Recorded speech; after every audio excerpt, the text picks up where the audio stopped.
de nouveau, on se retrouve à pas étudier le corps féminin et je suis pas sûre qu'on aille dans la bonne direction. Travailler sur le corps féminin, c'est presque militant parce que tu te heurtes à plein de choses, à toute la méconnaissance, il faut être nuancé, il faut le dire d'une bonne manière.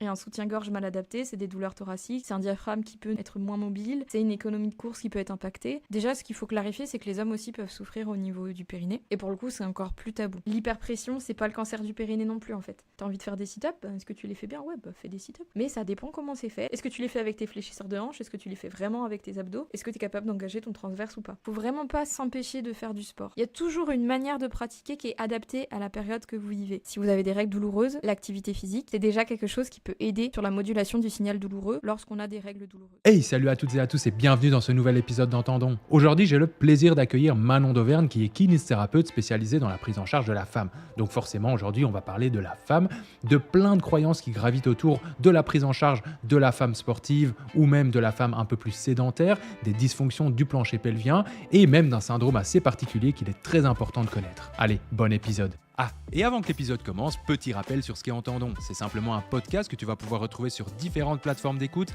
Deezer, Apple Podcasts, Spotify, même YouTube en format vidéo et qui a pour but au final de te partager des échanges entre experts et expertes dans leur domaine sur des sujets divers et variés gravitant autour de la kiné, mais pas que. Mais sur ce, ne perdons pas une minute et place à l'épisode. Let's go. Hey, salut, petit message vite fait simplement pour t'informer que tu es en train d'écouter la deuxième partie d'un épisode de podcast qui a en fait duré plus de 2 heures ou 1 heure et demie. Ça dépend un petit peu des épisodes.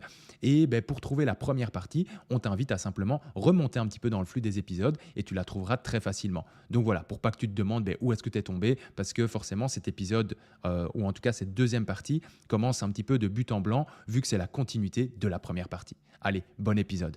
Si t'as 0 transverse quand tu fais des crunchs, oui, effectivement, c'est pas spécialement une bonne idée de le faire. Il y a d'autres étapes avant de partir sur les crunchs pour te remettre. Mais je pense qu'on est allé un petit peu trop loin avec cette un peu comme, tu sais ce que je te disais pour la recherche sur les femmes, on a tellement dit qu'on était différentes que plus personne veut faire d'études, veut inclure de femmes. Tu vois, là, je pense que c'est Marion Rablan qui dit ça, sa formation, et j'aime bien. L'hyperpression, c'est pas le cancer du périnée non plus, en fait.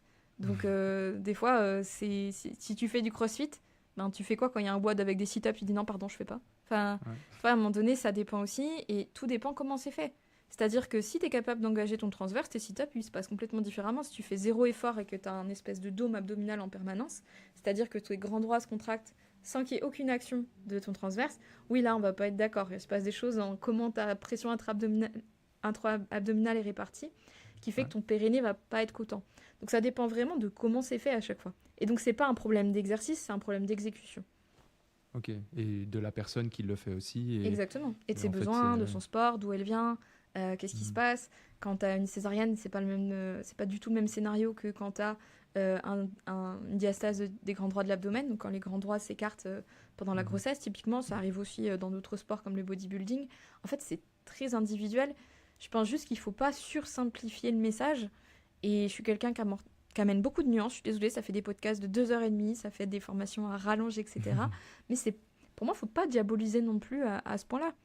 T'as envie de faire des sit-ups, est-ce que tu les fais bien? Ouais, fais des sit-ups, c'est ok.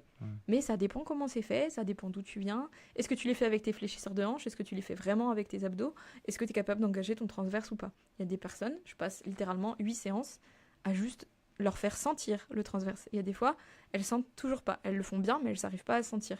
Et des fois, elles disent « Ah, c'est bon, je vais leur faire sentir !» alors qu'elles faisaient exactement la même chose. Donc, quand on repense un peu à l'homonculus cérébrale et un petit peu justement à ses perceptions corporelles, tu te rends compte que c'est un long chemin aussi, des fois pour celui qui fait, parce qu'il va pas forcément sentir, pas être capable d'activer au bon moment ses bons muscles.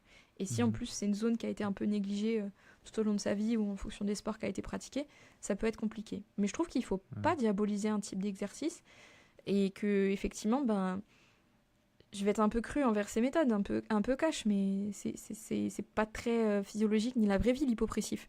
D'avoir vraiment le stomac vacuum, je suis désolée, mais c'est absolument pas quelque chose que l'on fait dans un sport.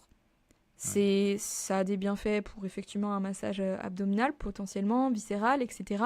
C'est une pause en bodybuilding. Donc à ce titre, c'est peut-être nécessaire de l'entraîner, mais sinon, si tu veux faire des abdos en faisant que du stomach vacuum, il y a un petit problème. C'est-à-dire que moi, je serais pas en confiance de te mettre sous une barre à 80% de ton RM.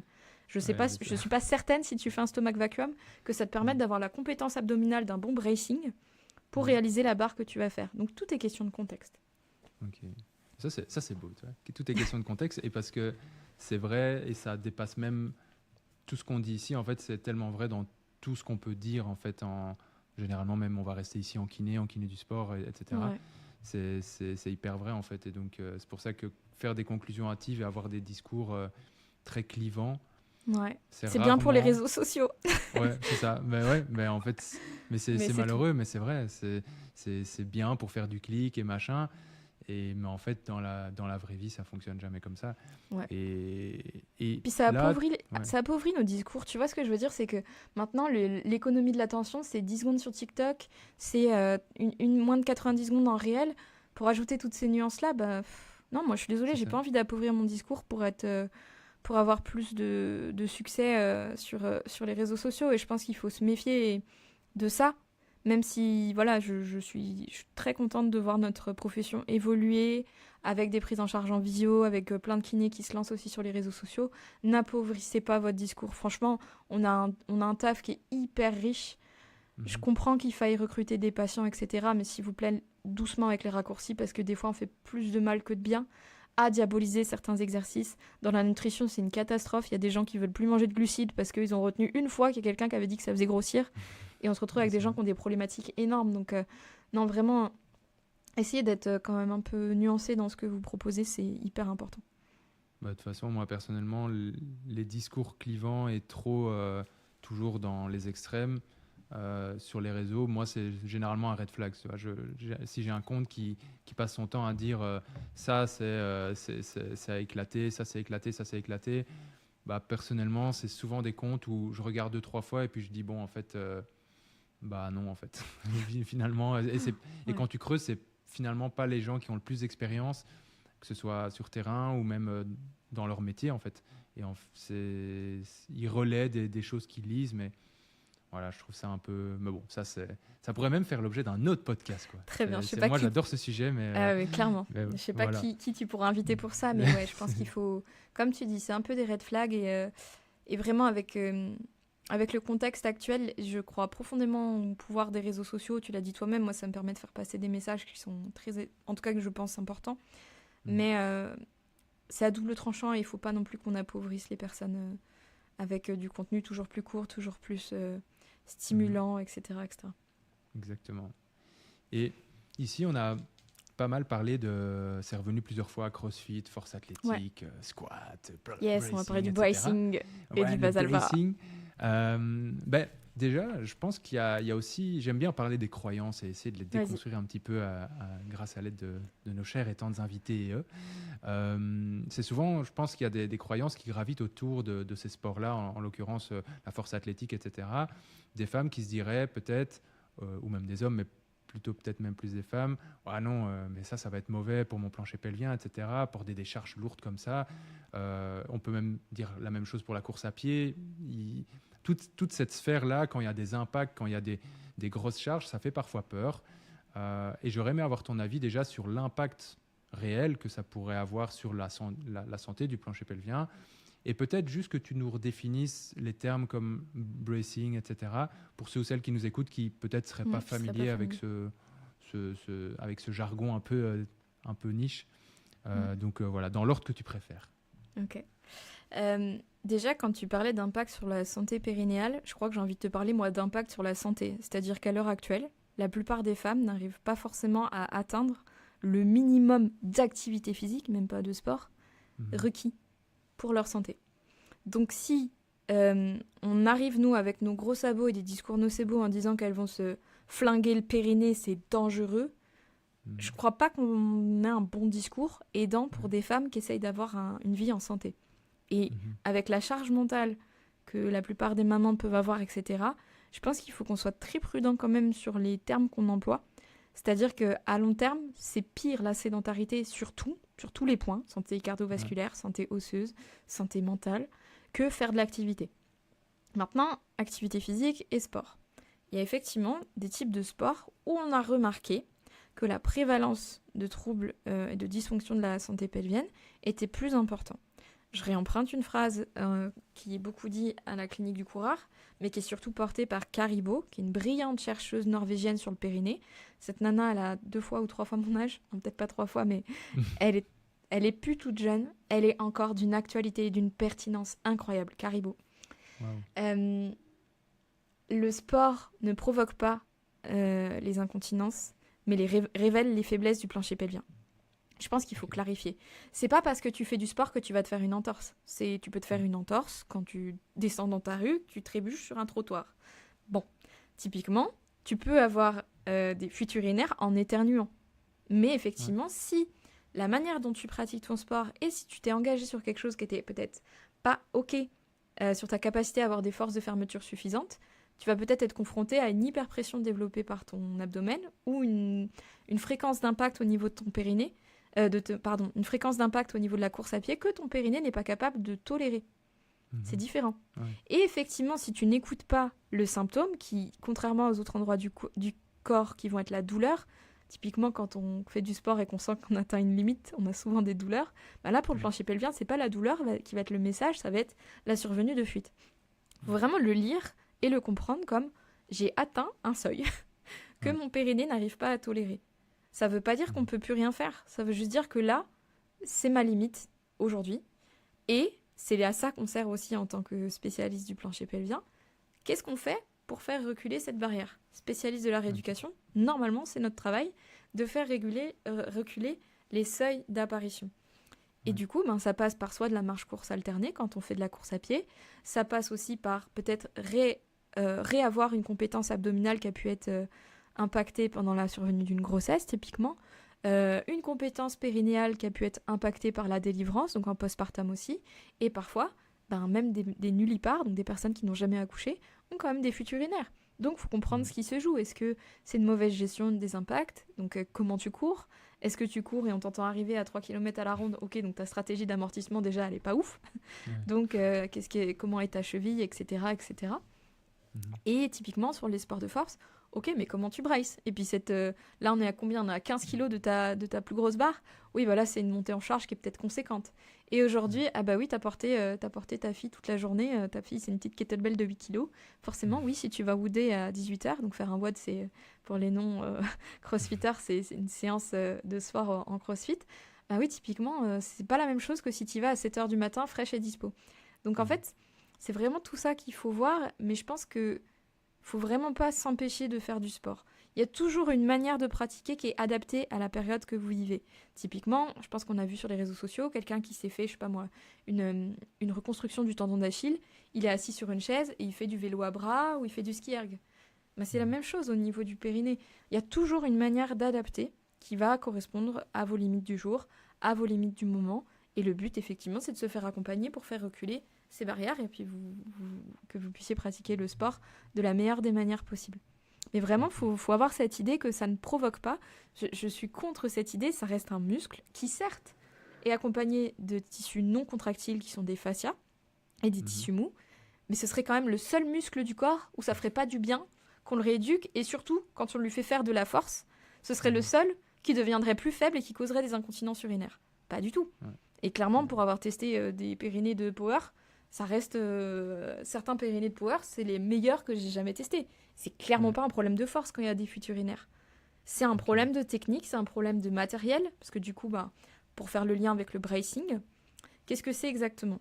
Ça va être une contraction de l'ensemble des muscles du caisson abdominal en prenant de l'air, pour faire une hyperpression en fait volontaire, qui va justement aider à faire un entretoisement, donc pour des termes un peu techniques, mais l'idée c'est vraiment de rigidifier, de mettre de la rigidité dans le caisson abdominal pour justement avoir une meilleure stabilité lombaire.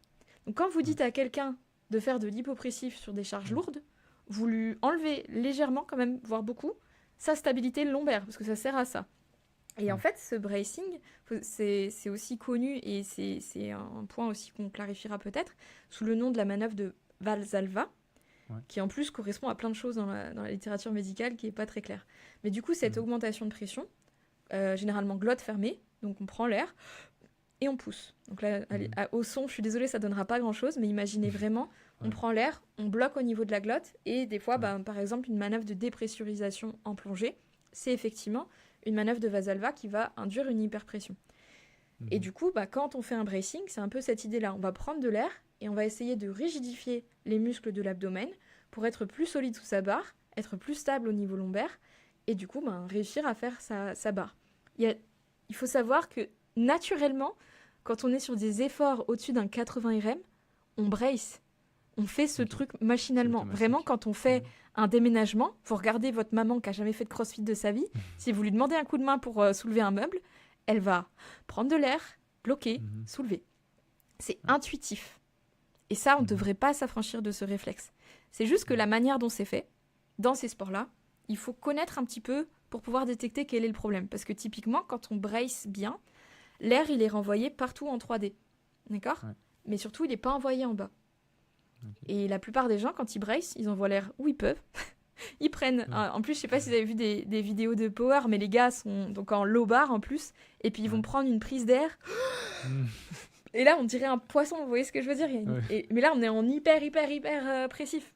Donc oui, lui, il a besoin d'énormément de stabilité parce qu'il est sur des barres. T'as vu ce qu'il soulève ? Enfin, c'est normal, en fait. C'est normal. C'est vraiment une aide technique et ça fait partie du sport. Donc si on dit à ces gens-là de ne pas faire ça, mais en fait, c'est juste, ça fait partie, mais c'est une des composantes inhérentes de leur sport, c'est de la performance. Donc c'est clairement, vous vous décrédibilisez au propos de l'athlète à qui vous dites ça, parce que du coup, il voit bien que vous n'avez pas compris les enjeux du sport. Et de deux, c'est pas réaliste. Comme je vous disais, on va pas lui demander un stomach vacuum. D'accord ? C'est pas utile, là. Et c'est pas comme ça qu'il doit rééduquer, en fait. C'est ça. Lui, il a besoin de savoir rigidifier. Par contre, la manière dont il va renvoyer la pression est hyper importante, parce que s'il la renvoie vers le bas, et c'est là où, effectivement, le port de ceinture, c'est aussi un sujet qui vient très vite sur le tapis. Quand tu as une ceinture qui est beaucoup trop serrée, en fait, ton air, tu peux pas avoir la qualité gestuelle de le répartir où tu veux. Tu le répartis où il pourra aller. Généralement, c'est en haut, un petit peu au diaphragme, mais surtout en bas, au niveau du plancher pelvien. Et du coup, c'est des gens qui vont prendre de l'air et pousser en bas. Mais déjà, quand tu dis, si tu n'es pas formé en périnée, et si déjà tu dis, quand tu braces, ne pousse pas en bas, déjà, c'est super. Ne pousse pas en bas, je veux que tu pousses autour. Tu peux apprendre déjà à faire une prise d'air et puis en essayant d'expliquer, sous tes côtes, c'est là où tu dois vraiment sentir que ça se contracte. Ça, du coup, c'est un bracing. Et après, tu peux naviguer, tu as des petites prises d'air, et puis tu as des prises d'air de malade mental quand tu vas faire le RM de ta vie sur un plateau en compétition. C'est pas la même chose. Et c'est un continuum aussi, en fait, cette notion de bracing. Et donc, c'est connu sous la manœuvre de Valsalva, qui est du coup une manœuvre qu'on retrouve... Alors, je suis pas assez plongée pour savoir si elle est dite comme ça. Moi, je l'entends beaucoup sur dépressurisation. Donc, tu bouges ton nez et tu fais une expi, généralement avec ta glotte fermée. C'est aussi le cas dans les avions. Ça, cette manœuvre-là, elle peut être demandée dans des examens médicaux, par exemple quand vous faites des injections à produits de contraste et qu'on veut faire une petite augmentation de la pression intra-abdominale, de votre hyperpression. En fait, quand vous poussez et que vous ne prenez pas d'air, vous augmentez naturellement votre fréquence cardiaque et votre pression artérielle. Et des fois, dans certains examens médicaux, notamment au niveau cardiovasculaire, c'est une consigne qui est donnée. Nous, en périnée, la manœuvre de Valsalva, elle nous sert aussi pour détecter les prolapsus. On demande à la personne de faire ça, et en plus, on va lui demander volontairement de pousser vers le bas, et on regarde ce qui se passe. Et parfois, c'est là où on peut voir effectivement qu'un prolapsus a lieu. Donc, typiquement, c'est aussi un test pour nous. Mais c'est pas du tout ce qu'on va demander en rééducation, il faut clarifier. C'est juste un test. Mais du coup, dans la littérature, et parfois chez certains haltérophiles, la manœuvre de Valsalva, c'est la même chose quand on parle de bracing intra-abdominal. Donc en fait, on a un vrai problème sémantique sur ça. C'est qu'en fait, en fonction des personnes qui sont familières ou pas d'un sujet, on va te dire, oui, tu fais Valsalva et puis tu fais comme ça. Mais si la personne, quand on lui a dit de faire un Valsalva, c'était pendant une manœuvre de prolapsus, et que du coup, on lui a fait pousser en bas, va peut-être se dire, ah ok, donc là, il faut que je pousse en bas pendant que je brace. Ok. Donc vous voyez, c'est complexe ce sujet. Et je t'enverrai aussi l'article qui clarifie ça, de Christina Prévet et Rachel Moore, qui ont vraiment écrit un article en disant, alors la personne se comprend. Nous, quand on fait du resistance training, donc de l'entraînement en résistance, quand on parle de Valsalva, on ne parle pas de la même chose que vous, là. Donc en fait, on ne se comprend pas. Voilà. Ah, finesse. Et tu vois, ces athlètes ou même les patients ou patientes sportives, enfin patientes là, pour le coup, pour la suite, mais qui font du sport et qui ont, par exemple, leur cycle menstruel. Je sais que c'est aussi parfois une peur qu'une patiente peut nous exprimer en disant est-ce que vous pensez que je peux quand même faire des exercices pendant mon cycle, etc., pendant ces 4-5 jours, etc. Au final, quelle serait une réponse pertinente à leur répondre à ces patientes-là qui se questionneraient peut-être, qui se sentent peut-être un peu plus fragiles ou un petit peu moins bien dans ces jours-là? Alors déjà, il y a un lapsus que tout le monde fait, c'est que le cycle, ce n'est pas les règles, et que du coup, là, j'imagine que tu me parles des règles. Donc, en plein dedans. Déjà, c'est un petit lapsus qui est plus que fréquent. Donc, j'imagine que tu me parles des règles. Effectivement, déjà, il n'y a aucune contre-indication à réaliser du sport pendant cette période. C'est hyper important. Je vous parlais des femmes qui ont déjà du mal à atteindre leur niveau d'activité physique. Si en plus, pendant 5 jours, on leur dit non, tu fais rien, non. Si déjà, c'est une considération... Attends, je vais le tourner autrement. Il n'y a absolument aucune contre-indication à réaliser de l'exercice pendant cette période. Au contraire, si vous avez des règles douloureuses, l'activité physique, donc qui en termes d'intensité peut être moins intensive que le sport, donc typiquement la marche, c'est déjà quelque chose qui peut aider sur la modulation du signal douloureux lorsqu'on a des règles douloureuses. Donc si c'est la douleur qui empêcherait la personne, déjà, faut clarifier en disant au contraire, le fait de vous mettre en activité et en mouvement, ça peut vraiment vous faire du bien, donc ça vaut le coup d'essayer. Alors peut-être que c'est pas le moment de se mettre une cartouche sur l'assaut bike ou sur une séance de fractionné, mais typiquement, déjà essaye de bouger un peu et vois si ça fait du bien. Ensuite, c'est une question un peu plus globale en disant est-ce que la personne elle a peur parce qu'elle n'a pas les équipements qu'il faut, ou alors typiquement dans les cas de saignement menstruel abondant, est-ce que elle saigne tellement qu'elle a honte ou qu'elle a peur de se tacher. Et dans ce cas, juste le fait d'avoir des saignements menstruels abondants, ça peut cacher une pathologie plus importante. Donc je pense que quelqu'un qui serait un peu gêné ou qui vous poserait la question, ça vaut le coup de savoir pourquoi elle vous la pose en disant est-ce que c'est les douleurs qui te gênent, est-ce que c'est ta gestion du flux ou tu sais pas trop. Parce que dans les deux cas, il y a des considérations médicales réelles qui nécessitent un diagnostic, que ce soit l'endométriose dans le cas des douleurs, et ça peut être le cas d'un fibrome ou des troubles de la coagulation dans le cas de saignement menstruel abondant. Donc, dans un cas comme de l'autre, c'est une super perche à saisir pour dire ok, mais parle-moi de ton cycle parce que là peut-être qu'il y a des choses qui se passent qui peuvent t'embêter. Et sinon, clarifie en disant il n'y a aucun problème. Je sais qu'il y a des types de yoga qui disent non, ne fais pas d'inversion pendant qu'on a nos menstruations. C'est philosophique et c'est, on va dire... En fait, j'ai aucun problème avec ça. Moi, si ça fait partie du sport, pourquoi pas. Faut juste clarifier que tu ne vas pas régurgiter ton sang, qu'il ne va pas moisir à l'intérieur parce que tu t'es mis à l'envers. Enfin, voilà, faut clarifier un petit peu au niveau de la physiologie. C'est une vision, on va dire, spirituelle de la chose que je respecte. Mais si tu as envie de faire des inversions pendant ton cycle menstruel, pendant que tu es en menstruation, tu vois, mais moi, ça m'arrive, il y a zéro problème. Il y a absolument rien d'interdit. Pareil pour la natation. Il n'y a pas des requins qui vont venir parce que tu as tes règles. D'accord ? Y a pas non plus... que tu as entendu ça ou Ah ouais. À La Réunion, en plus, le sujet est ah oui. un petit peu délicat. Donc, c'est à la fois une blague, mais pas tellement. Mais je sais que c'est des femmes qui avaient peur d'aller nager dans le lagon à cause de ça. Donc, ce que je peux comprendre. Hein. Ouais, ce que je peux comprendre. Tu vois, c'est pas bête, je pense. Ouais, au contraire, il faut juste te dire, si potentiellement tu es gêné ou que ça te terrorise, oui, ne te confronte pas. Mais en tout cas, il n'y a aucun risque qu'il t'arrive quelque chose. Il y avait plein de croyances. On avait fait un épisode de podcast sur Femmes et Sport avec Laure Marino, où elle pensait que les règles s'arrêteraient si elle nageait, alors que pas du tout en fait. Il faut avoir une protection adaptée parce que du coup le flux ne s'interrompt pas une fois qu'on est immergé dans l'eau. Mais ça fait partie des croyances qui sont là. Mais tu vois, il y aurait un épisode entier sur les croyances avec le cycle menstruel. En tout cas, clarification, il n'y a aucune contre-indication à réaliser du sport, quelle que soit la période du cycle dans laquelle vous vous trouvez. Si c'est celle où vous saignez, donc vos menstruations, au contraire, ça peut même aider à certains de vos symptômes. Si jamais ils sont tellement importants que vous ne sentez pas capable, ça mérite d'aller chez le médecin, gynécologue ou quelqu'un de spécialisé qui vous aide à comprendre pourquoi vos menstruations sont aussi douloureuses et qu'est-ce qu'on peut mettre en place pour vous aider. Ok, au moins ça a le mérite d'être clair, concis, c'est cool. Et on arrive tout doucement vers la fin de ce podcast, mais il y a encore deux petites questions que j'aimerais bien aborder avec toi, deux petites thématiques. Vas-y. Et la première, c'est, je pense, quelque chose de crucial. On parle souvent du déficit énergétique lié au sport, donc le RED-S. Reds, merde. On dit Reds maintenant. Non, t'inquiète, c'est récent, c'est l'an dernier. Je milite, je suis la grosse relou qui dit ça à tout le monde, mais... Écoute, maintenant, je serai le gros relou qui le dira à tous les autres. Il y a une raison à ça. Ah ouais? Ok, Ouais. bah écoute, je vais te laisser nous l'expliquer juste après. Et donc voilà, c'est quelque chose d'assez important. Alors quand je le dis comme ça, peut-être que ceux ou celles qui nous écoutent, ils vont se dire mais de quoi il Qu'est-ce parle? qu'ils disent? Ouais, c'est ça. Mais je te laisse introduire et nous expliquer un petit peu ben voilà, les enjeux derrière ça et Ouais. pourquoi est-ce que c'est capital Mm. de savoir ce que c'est et de comment le screener. En tant que kinésithérapeute, en tant que médecin, en tant qu'ostéopathe, en tant qu'humain sur Terre, c'est quelque chose à connaître au moins de nom. Cette notion de déficience énergétique relative dans le sport, donc c'est ça le S qui traîne. Déjà, donc effectivement, en anglais, on dit Relative Energy Deficiency Syndrome, ou en tout cas in Sport Syndrome. Ce S, on l'a collé au mot, ils l'ont collé au mot, parce que déjà, pour référencer, donc vous savez, il y a des mèches termes sur Internet pour référencer les articles. Quand tu mets un tiret, ça ne fonctionne pas. Et la couleur red, pour le coup, il y a beaucoup de choses qui sortent, mais pas le reds.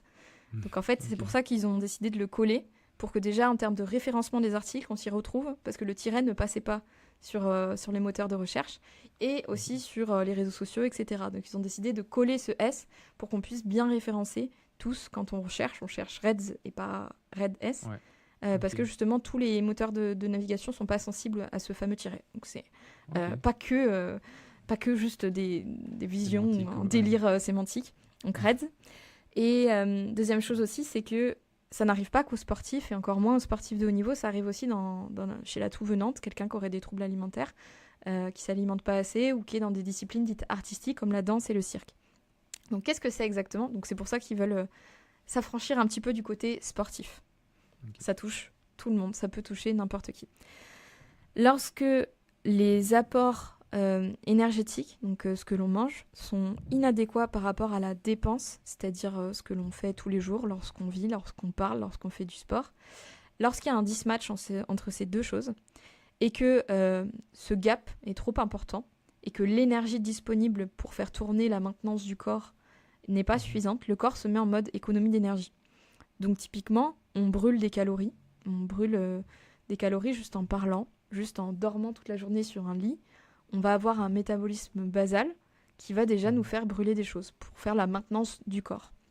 Si on ne mange pas assez, rien que par rapport à ça, en fait, si on n'arrive pas à matcher vis-à-vis de ce que notre corps a besoin lorsqu'on le fait dormir toute une journée, en fait, on se retrouve justement dans cette cas économie d'énergie et le corps, il va choisir. Le truc, c'est qu'il ne va pas non plus vous empêcher les individus qui sont dans cette situation de faire du sport. Il va plutôt se dire, ok, pour consommer moins d'énergie, qu'est-ce que je fais? Et du coup, il va désactiver certains trucs qui consomment au repos. Typiquement, chez les femmes, la fonction menstruelle. Et du coup, on va avoir des individus, et c'est comme ça que ça a été découvert, qui n'ont plus leur cycle menstruel, lorsque justement le carburant qui était amené à l'organisme pour toute la journée n'était plus du tout suffisant, à la fois pour faire la vie de l'individu, faire tourner la maintenance du système, mais aussi combler l'activité physique qui est réalisée. Et du coup, ça peut arriver même à des niveaux d'activité physique qui sont peu élevés, parce que du coup, si au niveau des apports, on est vraiment en dessous de ce qu'il faut pour la maintenance du corps, le corps, il va déjà prioriser. Et donc, on peut déjà se trouver dans des configurations où effectivement, la fonction menstruelle est impactée. Et donc, c'est ça qui est quand même complexe à comprendre, c'est que c'est pas juste une histoire de balance négative, c'est que c'est aussi une histoire de métabolisme basal, et on parle du concept d'énergie disponible. Et lorsqu'on est dans une faible disponibilité énergétique, c'est-à-dire que l'énergie restante à la fin de la journée pour faire fonctionner le corps humain n'est pas suffisante, le corps, il va prioriser. Et il va enlever des choses, notamment une des premières, c'est la fonction de reproduction, qui est une fonction de luxe pour la femme, parce que justement, c'est cyclique, on a plein d'hormones qui varient tous les jours. Potentiellement, c'est ça qui va nous aider à donner la vie à un individu. Et du coup, ça aussi, ça a un coût énergétique, entre guillemets. Et du coup, si on n'amène pas assez de manière nutritive à notre corps, le corps, il ne va pas gaspiller des ressources, alors que clairement, il voit bien que là, l'environnement n'est pas viable à donner la vie. C'est-à-dire que dans l'échelle du corps, on est encore des chasseurs-cueilleurs dans la savane. Il n'a pas du tout conscience que les placards et les supermarchés sont encore pleins. Pour lui, c'est la famine. Ils ne veulent pas que la personne meure. Le corps ne veut pas que la personne se détériore. Donc, il va juste essayer de ralentir le métabolisme basal pour justement laisser l'individu faire sa vie, peut-être courir, aller chasser un guépard, s'enfuir si jamais il est poursuivi, etc. Ouais. Donc, en fait, quand la fonction de reproduction est impactée, les hormones sexuelles sont liées à beaucoup d'autres systèmes, notamment la fonction osseuse. la fonction gastro-intestinale, la santé mentale, la fonction cardiovasculaire. Cet état prolongé de stress énergétique va avoir un impact sur la santé hormonale globale, avec notamment un faible état d'œstrogène, qui va du coup impacter la santé osseuse avec une ostéopénie plus ou moins prononcée, voire une ostéoporose. Donc c'est vraiment lorsque l'architecture 3D des muscles elle va s'appauvrir, ce qui du coup expose beaucoup plus les individus à des fractures de fatigue. Donc ça, typiquement, en tant que kiné, c'est à connaître, parce que du coup, si vous posez les bonnes questions et que quelqu'un consulte en disant « j'ai une fracture de fatigue, ok, est-ce que, désolé, c'est une question qui vous paraît peut-être sortie de nulle part, mais est-ce que vous avez encore vos menstruations ? Non. D'accord. Bon, là, on va faire un screen plus global et c'est une prise en charge pluridisciplinaire avec un nutritionniste, parce que du coup, tout l'enjeu, c'est vraiment les apports alimentaires, et médecin du sport, et entraîneur, staff médical, etc. Okay. Donc voilà. C'est hyper complexe comme syndrome. Il faut aussi savoir que tout le monde ne va pas transiter par tous les états. Il y a des personnes qui ne vont pas perdre leurs règles. J'en ai eu en consultation. Moi aussi, ça me surprend. Et je pense que c'est pour ça qu'on est sorti de la triade, déjà. La triade, c'était vraiment ce qui reliait l'apport énergétique, la santé menstruelle et les os, et que tous les systèmes ont été impactés. C'est que moi, de la manière dont je le conçois vis-à-vis des personnes que j'ai consultées, parfois, si la sensibilité ou le tendon d'Achille, vous savez... la vulnérabilité de l'individu est ailleurs, typiquement de la santé gastro-intestinale, ou alors typiquement un tableau cardiovasculaire familial qui est déjà un petit peu à risque, potentiellement ça peut être ce système-là qui est impacté en premier. En tout cas, cliniquement, j'ai aucune... C'est pas encore clair dans la littérature, mais cliniquement, avec Barbara Vulpinari, ma collègue du podcast, on en consulte beaucoup, c'est ce qu'on voit. C'est qu'il y a quand même des femmes qui peuvent se trouver dans un état d'énergie disponible insuffisante, avec du coup des systèmes qui vont se déréguler, mais pas toujours la fonction menstruelle.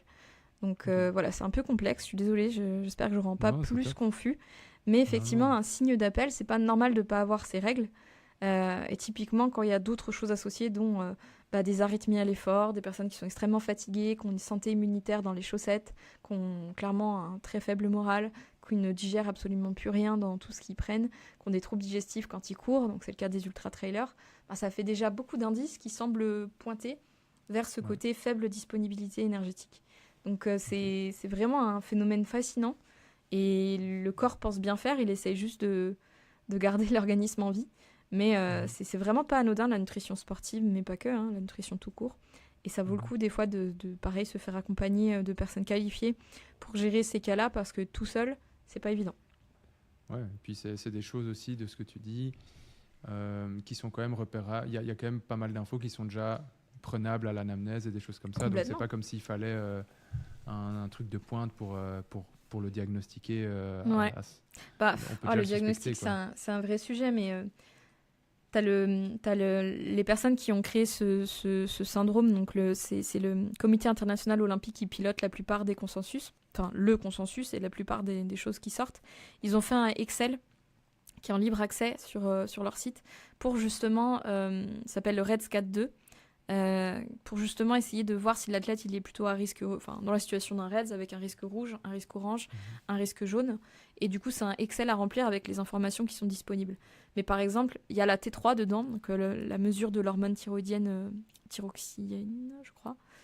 Bref, la T3. T3. Voilà, je ne veux pas me lancer là-dedans, je vais l'écorcher. Qui du coup fait partie d'un indicateur du métabolisme basal, sauf qu'en fait déjà c'est une prise de sang qui coûte cher, et en routine clinique, personne ne l'a prescrit. Donc il y a plein de choses encore autour de ce diagnostic et de ce syndrome qui, je pense, vont être amenés à évoluer. Nous, du coup, avec Barbara, on œuvre pour essayer de créer une formation pour justement sensibiliser, et puis vraiment que toutes les personnes à tous les niveaux soient impliquées, parce que en tant que médecin, c'est pas forcément facile à diagnostiquer, parce qu'il faut avoir cette vue 360, et quand t'es que spécialisé, par exemple, du cœur, tu vas lire ça que en connaissant le cœur et sans regarder le tableau hormonal autour. Mais c'est comme ça qu'on nous apprend la santé, donc c'est là où c'est intéressant d'avoir un peu de perspective. Par exemple, sur le périnée, je te disais, typiquement, quelqu'un qui aurait des urgences et qu'un tableau de fuite avec urgence, il faut aller regarder l'hypoœstrogénie. Parce que du coup, typiquement, si c'est quelqu'un qui est dans cette situation, on pourra lui faire n'importe quelle rééducation, on pourra faire autant de stimulation du réflexe de Mahony qu'on veut pour calmer cette vessie. Si l'apport énergétique n'est pas restauré et que les œstrogènes ne sont pas revenus. Ouais. Voilà. Ça, on va tourner un peu en boucle, quoi. Un petit peu. Et pour la santé osseuse, typiquement, si la personne a des fractures de fatigue et qu'en fait son climat hormonal est toujours en PLS, en fait, on va pas forcément avoir les effets qu'on va penser avoir sur un renforcement bien mené vont peut-être pas être là parce que justement hormonalement, la personne elle est dans une tempête qui lui permet pas de bénéficier de la rééducation qu'on lui propose. Donc c'est hyper important d'avoir ça en tête en fait dans les choses, dans les personnes qui vous consultent. Et les sports à risque, ça va être les sports qui sont très énergivores, tout ce qui va être ultra endurance. Typiquement aussi ceux qui vont avoir une visée esthétique importante. Donc quand il y a des sports comme la gymnastique, comme le patinage artistique, la danse, le cirque, ce genre de choses où la maigreur en fait reste valorisée et valorisée sur les notes. Donc c'est là où c'est assez difficile parce que c'est une culture presque du sport qu'il faudrait changer pour que les personnes soient moins à risque. Et la troisième catégorie, c'est les sports à catégorie de poids. Où là, pour le coup, culturellement aussi, il se passe énormément de choses sur comment on fait en sorte d'être au poids. Le jeu de la catégorie de poids inférieure, justement, pour être un petit peu plus... avoir un avantage concurrentiel sur les concurrents. Et toutes ces pratiques qui peuvent être liées, justement, aux derniers jours pour être au poids. Et du coup, quand on accumule un petit peu les indices vis-à-vis de l'individu, peu importe qu'il y ait un diagnostic, déjà juste ne négligez pas sa santé nutritionnelle et diététique, peu importe qui consulte, mais juste ne négligez pas cet aspect parce que du coup, nous, ça a un impact considérable sur la guérison de l'individu vis-à-vis de ce qu'il traverse. Ok, c'est intéressant. Je dis ça après chaque question, mais j'essaie de faire court chouette. Parce que je vois bien le temps qu'on a passé, mais si le sujet vous intéresse, on en parle énormément sur Femmes et Sport Podcast avec Barbara, parce que du coup, on a beaucoup d'athlètes qui sont confrontés, et en fait, régulièrement, les femmes y sont confrontées. Ça arrive plus vite qu'on ne le pense, même si on est informé. La faible disponibilité en glucides, typiquement aussi, c'est plus grave que la faible disponibilité tout court. C'est-à-dire que si on n'a pas du tout assez de glucides, on peut se retrouver dans un état hormonal catastrophique en moins de temps qu'il ne faut pour le dire. Donc voilà, c'est assez complexe. On essaye d'en parler régulièrement sur le podcast. Donc si le sujet vous intéresse et que vous trouvez que j'ai été brouillon ou que j'en ai pas dit assez, j'en parle largement.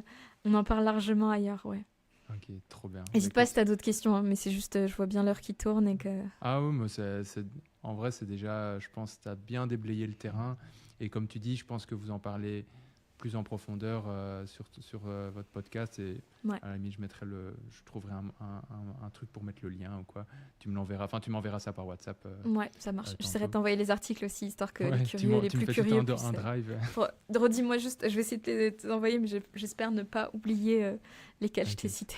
Je t'en ai trop cité.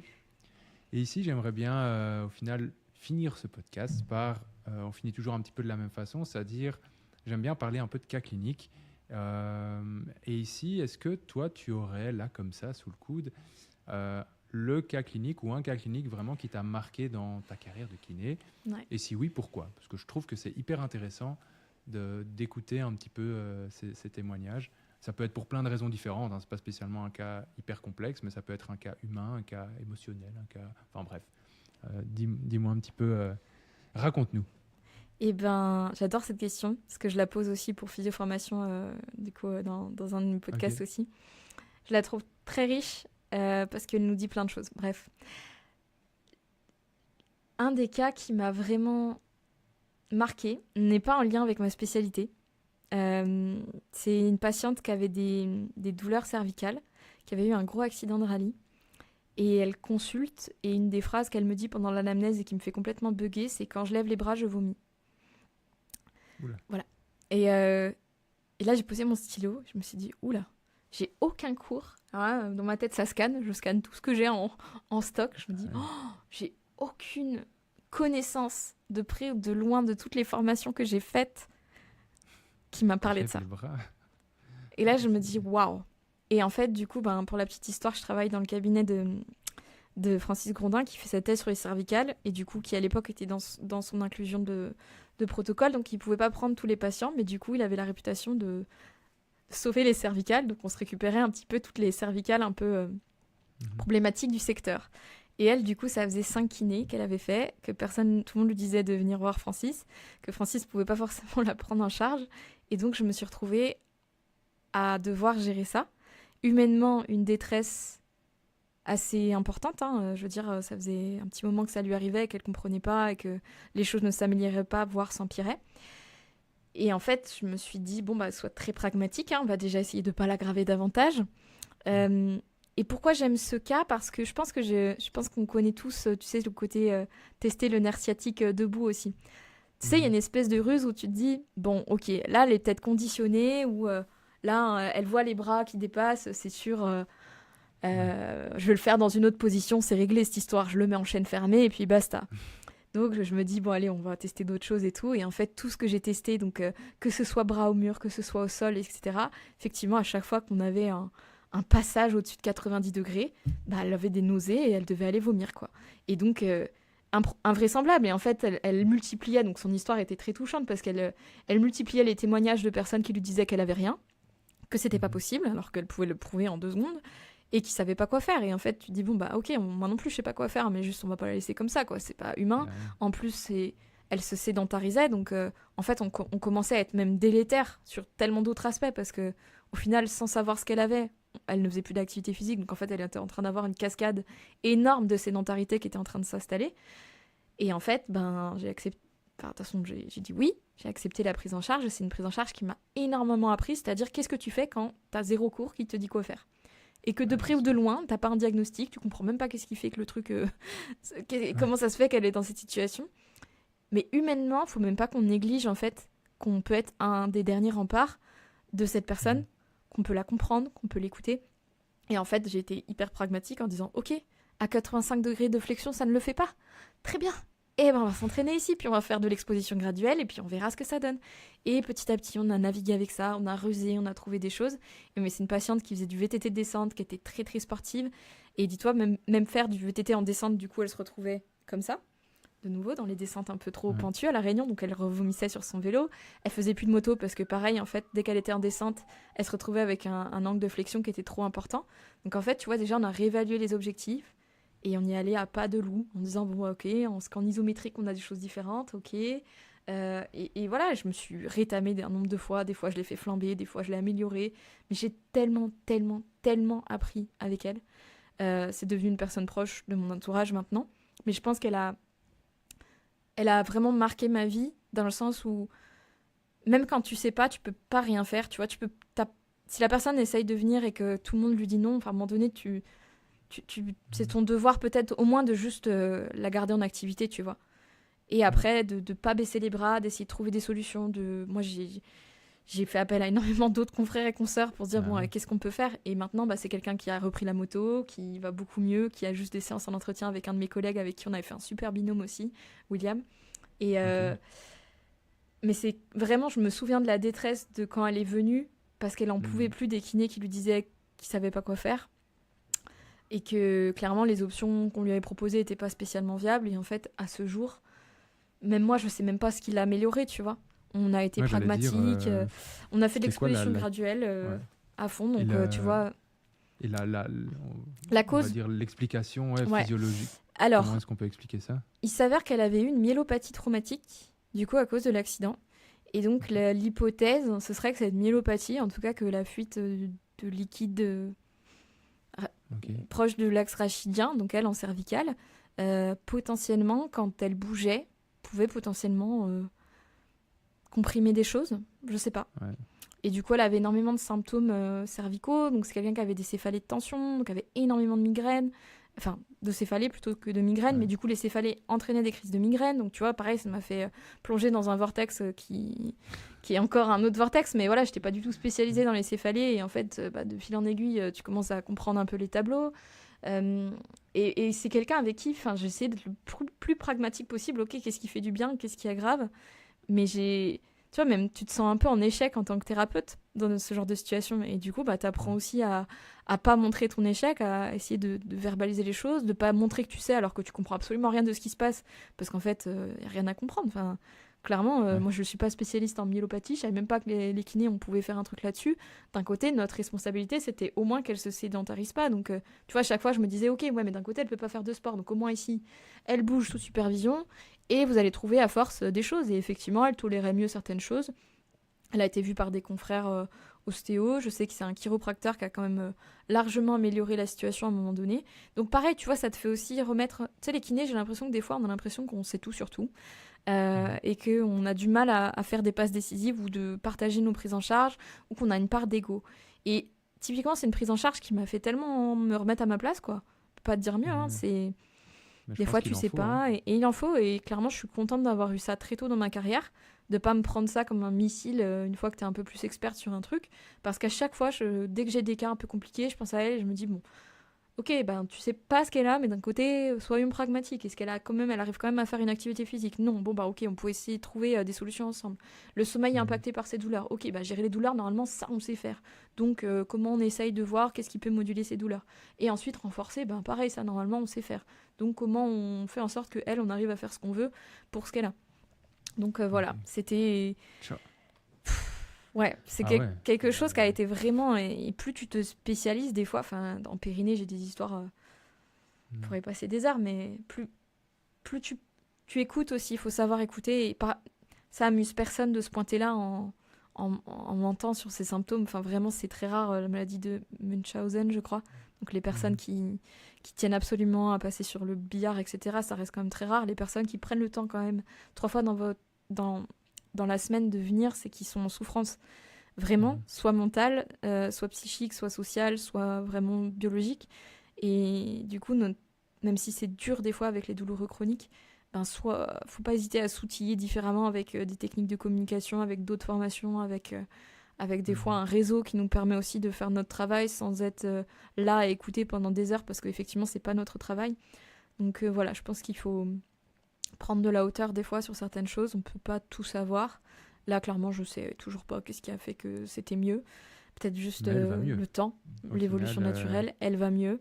Mais voilà, c'est toujours intéressant de pas remettre en cause quand même la vie des gens, parce que les études scientifiques sont basées sur des individus. Quand tu fais des cohortes et des recherches, tu essaies d'avoir ta population la plus lisse possible. Donc, ce qui fait que là, pour le cycle menstruel, l'étude que je fais sur la thèse, typiquement, j'ai quasiment personne... Enfin, les pathologies comme le SOPK ne sont pas incluses.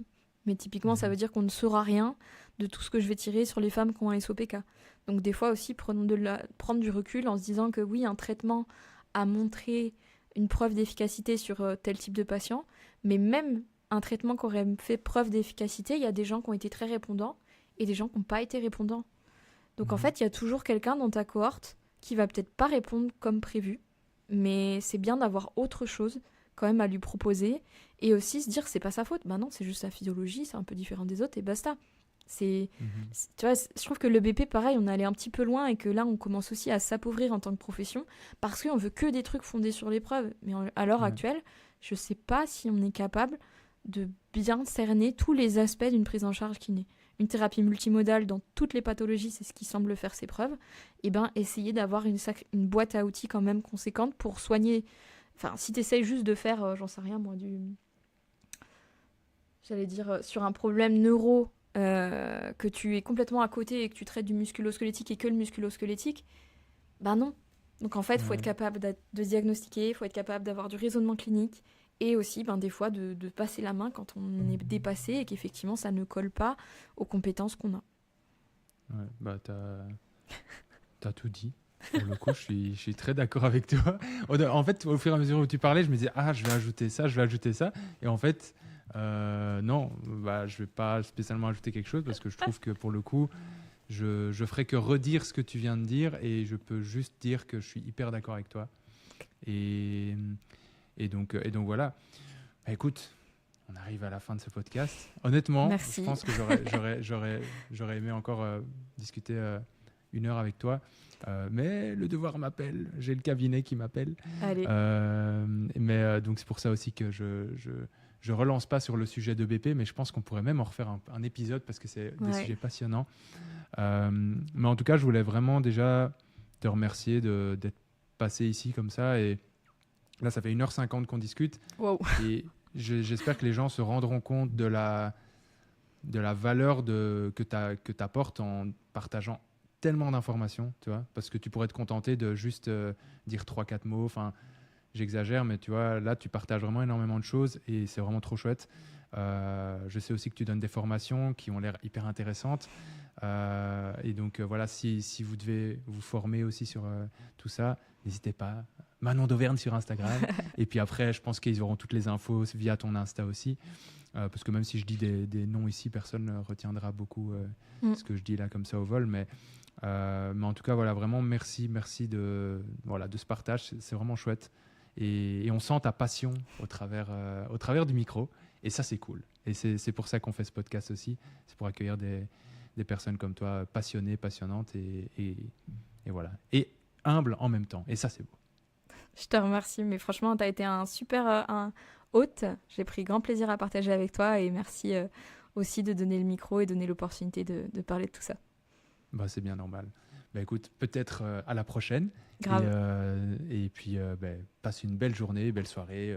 Bref, la totale. Ça yes, va toi aussi. Allez, et bonne continuation à tous. Au plaisir de vous croiser en formation. Salut Manon. Ciao, ciao. Ah, et avant que tu partes, voilà un petit message simplement pour te remercier, pour vous remercier, parce qu'on espère quand même qu'il y aura plus qu'une personne qui va nous écouter. Mais voilà, pour votre soutien, parce que si vous êtes en train d'écouter ce petit message affectif, c'est que vous avez écouté le podcast en entier ou que vous avez été directement à la fin. Mais dans tous les cas, c'est que vous nous suivez, que vous aimez, j'espère, notre travail. Et donc voilà, ça va être un petit peu bateau, mais si on peut vous demander encore une chose, c'est simplement de nous mettre peut-être 5 étoiles sur Spotify ou en tout cas sur la plateforme sur laquelle tu nous écoutes, ou bien un like sur YouTube, tout ce que tu veux. En gros, juste nous montrer ton soutien et ton appréciation de notre travail au travers de ce que la plateforme te permet de faire, que ce soit aussi en partageant autour de toi pour faire connaître le podcast. Voilà, c'est vraiment des choses qui... Quand on est auditeur, on ne se rend pas compte. Moi, personnellement, j'écoutais des podcasts avant d'en créer et je ne me rendais pas compte quand ces messages arrivaient. Je me disais, bon, encore une fois, ils nous demandent. Mais en fait, voilà, vraiment, je peux le dire maintenant, c'est hyper important parce que, comme tu sais, tout fonctionne avec un algorithme aussi. Et voilà, la moindre petite goutte dans l'océan, que ce soit un like, un partage ou les deux, un commentaire, etc., la moindre goutte, ça peut vraiment créer, si je peux rester poétique, un océan de soutien pour nous. Donc voilà, c'était simplement un petit message pour te remercier de prime abord et aussi pour te demander si ça ne te dérange pas de noter ce podcast, si possible avec une bonne note et en tout cas des bonnes étoiles. Ça nous ferait vraiment plaisir. Et à côté de ça, on reste ouvert si tu as des suggestions, si tu as des remarques, s'il y a des choses qui t'ont plu ou pas plu dans le podcast. Vraiment, n'hésite jamais à venir nous en parler. On sera toujours ravis d'écouter tant que les critiques restent constructives, évidemment. Donc voilà. Je ne vais pas te retenir plus longtemps et je te souhaite déjà une bonne journée, une bonne soirée selon le temps où tu nous écoutes et je te dis à très très vite dans tes oreilles. Ciao, ciao.